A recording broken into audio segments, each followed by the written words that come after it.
സംഫാൽ അക്രമത്തിൽ മരിച്ചവരുടെ കുടുംബങ്ങൾക്ക് സർക്കാർ 1 കോടി രൂപ വീതം ധനസഹായം നൽകണമെന്ന് സമാജ്വാദി പാർട്ടി ആവശ്യപ്പെട്ടു. ഇതിനു പുറമെ സമാജ്വാദി പാർട്ടി 5 ലക്ഷം രൂപ ധനസഹായം കൊല്ലപ്പെട്ടവരുടെ കുടുംബങ്ങൾക്ക് നൽകും.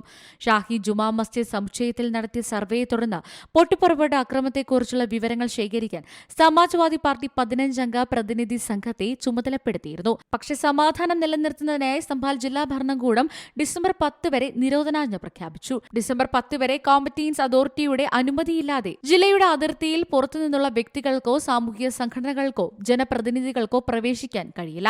നവംബർ 19 നഗരത്തിലെ ജുമാ മസ്ജിദിന്റെ ആദ്യ സർവേ നടത്താൻ പ്രാദേശിക കോടതി ഉത്തരവിട്ടതു മുതൽ സംഫാലിൽ സംഘർഷം ഉയർന്നിരുന്നു. മുൻ ഹരിഹർ ക്ഷേത്രം ഉണ്ടായിരുന്ന സ്ഥലത്താണ് മസ്ജിദ് നിർമ്മിച്ചതെന്ന് ഹർജിക്കാരൻ അവകാശപ്പെടുന്നു. നവംബർ 24 പ്രതിഷേധക്കാർ പള്ളിക്ക് സമീപം ഒത്തുകൂടി സുരക്ഷാ സേനയുമായി ഏറ്റുമുട്ടുകയും കല്ലേറിലും തീവെപ്പിലും കലാശിക്കുകയും ചെയ്തു.